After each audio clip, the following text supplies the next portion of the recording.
Hello guys, welcome to my YouTube channel. And right now I'd like to have roleplay as an interpreter, and I would like to interpret a video from TED channels from English into Indonesia. And I also would like to have a take notes of helping me interpret the sentence from English into Indonesia. And before that, let me introduce myself first. My name is Dimas Krishna Wijakusuma, and I'm a student of English Language Education Department in Universitas Muhammadiyah Yogyakarta. And my student number is 012. So, enjoy my video.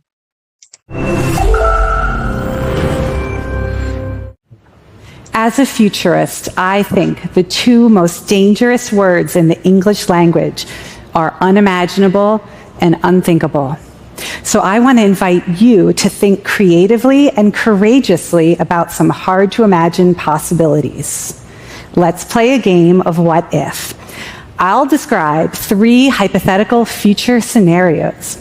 You try to imagine how you would feel and what you would do if you woke up in these strange new worlds. Sebagai seorang putri, saya percaya bahwa dua kata paling berbahaya dalam bahasa Inggris adalah tak terbayangkan dan tak terpikirkan. Jadi saya ingin mengajak Anda untuk berpikir secara kreatif dan berani tentang beberapa kemungkinan yang sulit dibayangkan. Mari kita mainkan sebuah permainan berjudul Bagaimana Jika. Saya akan menggambarkan tiga skenario masa depan yang hipotesis. Cobalah bayangkan bagaimana perasaan Anda dan apa yang akan Anda lakukan jika terbangun di dunia baru yang aneh ini. Future number one. It's 2033. Extreme heat, wildfire, and droughts have been worse than even the most dire climate predictions. So now geoengineering is up for a global vote. 9 billion people are eligible to vote yes or no on a 10-year plan of aggressive solar radiation management, injecting sulfate particles into the atmosphere to block some of the sun's rays. The election is called Sun Exit. They're saying a yes on Sun Exit could bring about a 10-year winter, but it could also solve some of our biggest climate challenges. Is it worth the risks, the unintended consequences? How would you vote? How would you educate yourself to be ready to vote? Masa depan pertama ini tahun 2033, panas ekstrim, kebakaran hutan, dan kekeringan telah menjadi jauh lebih parah daripada prediksi iklim terburuk sekalipun. Karena itu, geoengineering kini akan diputuskan melalui pemungutan suara global sebanyak 9 miliar orang memiliki hak suara untuk memilih ya atau tidak terhadap rencana 10 tahun pengelolaan radiasi matahari secara agresif, yaitu dengan menyuntikkan partikel sulfat ke atmosfer untuk menghalang sebagian sinar matahari. Pemungutan suara ini disebut Sun Exit. Beberapa pihak mengatakan bahwa jika Sun Exit disetujui, ini bisa menyebabkan musim dingin selama 10 tahun. Namun di sisi lain juga bisa menjadi solusi atas berbagai tantangan besar iklim kita. Apakah ini sepadan dengan risikonya dan dampak tak terduga? Bagaimana Anda akan memilih dan bagaimana Anda akan mempersiapkan diri untuk mengambil keputusan yang tepat? Scenario update, Sun Exit passed, we're doing it. Solar radiation management starts in 10 days. Now how do you feel? What do you do in the next 10 days to get ready?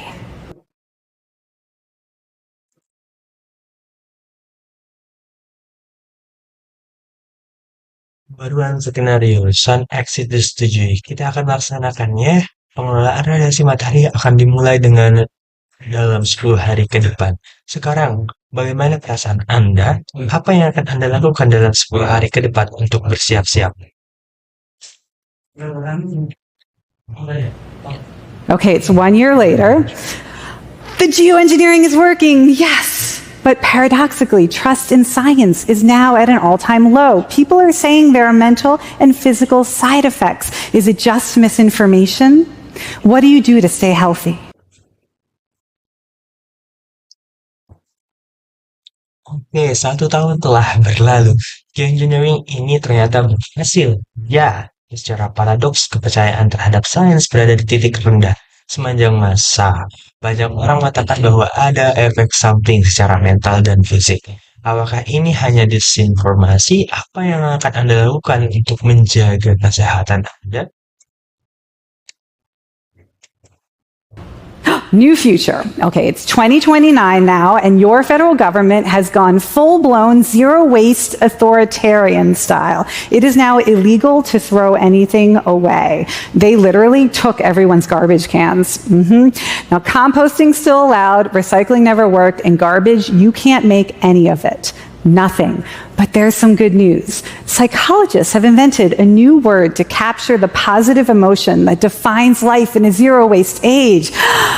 Zerophoria. It's a combination of joy, pride, and resourcefulness, a lightness of being that comes from wasting nothing and leaving no trace behind.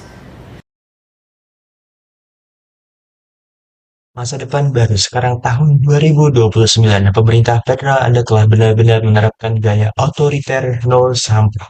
Sekarang ilegal untuk membuang apapun.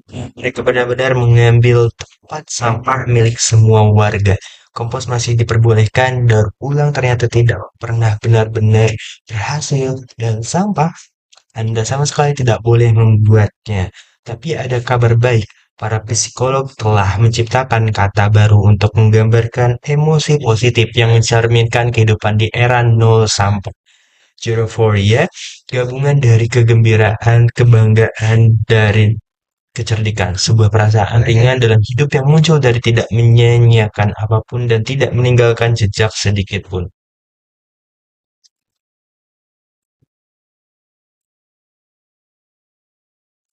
How do you react to these changes? Do you learn new habits, help others adapt, or do you rise up and join the pro trash resistance? Or become a reformer, propose ways to make zero waste society better? Bagaimana Anda menanggapi perubahan ini? Apakah Anda belajar kebiasaan baru dan membantu orang lain untuk beradaptasi? Atau apakah Anda malah bangkit dan bergabung dengan gerakan perlawanan pro sampah? Atau Anda memilih menjadi seorang reformasi dan mengusulkan cara-cara untuk menjadikan masyarakat nol sampah lebih baik?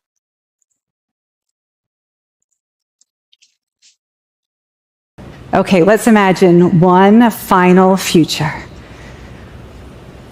It's 2031. Climate migration is on the rise. Countries with low fertility rates are competing with each other for immigrants. Governments are building climate resilient welcome cities and paying people to move there. It's part of a new geopolitical movement called the Welcome Party. Up to 1 billion people are expected to climate relocate with assistance over the next decade. Mari kita bayangkan satu masa depan terakhir. Ini tahun 2031, imigrasi karena iklim meningkat, negara-negara dengan tingkat kelahiran rendah saling bersaing untuk menarik para imigran. Pemerintah membangun kota-kota sambutan yang tahan terhadap perubahan iklim dan bahkan membayar orang untuk pindah ke sana. Ini adalah bagian dari gerakan geopolitik baru yang disebut Welcome Party.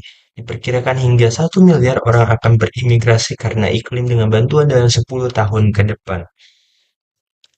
You have been asked to take a personal survey of climate risk and intention to migrate. The Welcome Party is collecting data to simulate and plan a safe and equitable mass climate migration. You have to name 3 climate resilient cities you would be willing to move to given social and economic support. Which 3 cities do you name? How prepared do you feel to consider this question?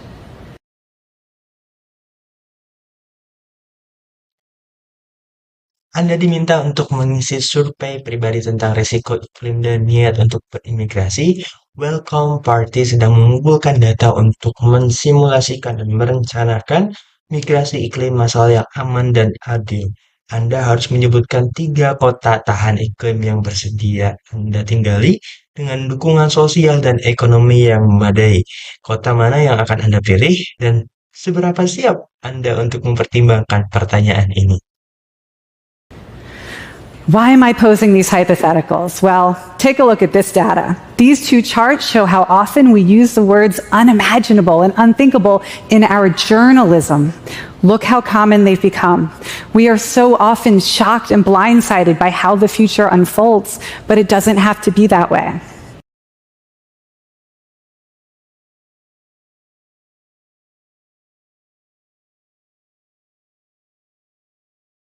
Mengapa saya mengajukan pertanyaan-pertanyaan hipotesis ini? Lihatlah data ini. Dua grafik menunjukkan seberapa sering kita menggunakan kata tak terbayangkan dan tak terpikirkan dalam jurnalisme kita. Lihat betapa umumnya kata-kata ini sekarang. Kita sering kali terkejut dan lengah oleh bagaimana masa depan berkembang. Tapi itu tidak harus terjadi. At the nonprofit Institute for the Future in Palo Alto, California, I help people build imagination leadership skills by simulating hard to imagine futures like you've thought about today. Our goal is to improve everyone's scores on 3 measures of future imagination, like mental flexibility. On a scale of 1 to 10, how plausible or realistic is this future scenario? In other words, is it thinkable to you? Also, realistic hope. On a scale of 1 to 10, how worried or excited would you be to wake up in this future? We want you to anticipate new risks, but also opportunities for positive transformation. And finally, future power. Di lembaga Nirlaba Institute for the Future di Palo Alto, California, saya membantu orang-orang membangun keterampilan kepemimpinan imajinasi dengan mensimulasikan masa depan yang sulit dibayangkan. Seperti apa yang telah Anda pikirkan hari ini, tujuan kami adalah meningkatkan skor semua orang dalam 3 aspek imajinasi. Masa depan, fleksibilitas mental, harapan realistis, dan kekuatan menghadapi masa depan. On a scale of 1 to 10, how ready do you feel to help yourself and others if this future were really to happen? This is the number we see go up the most after people imagine themselves taking action in a hypothetical world. So the next time you have an instinct to describe a possibility as unthinkable or unimaginable, wait. Play with that possibility instead. Help us become a community, a society that can confidently say, we can face and we can solve previously unimaginable challenges together. For us, there are no unthinkable futures. Jadi, lain kali ketika Anda menyebutkan sebuah kemungkinan sebagai tidak terpikirkan atau tak terbayangkan, tunggu dulu. Bermainlah dengan kemungkinan itu. Bantu kami menjadi komunitas, menjadi masyarakat yang bisa dengan percaya diri mengatakan bahwa kita bisa menghadapi dan menyelesaikan tantangan yang sebelumnya tak terbayangkan. Bagi kita, tidak ada masa depan yang tak terpikirkan. Terima kasih. Thank you.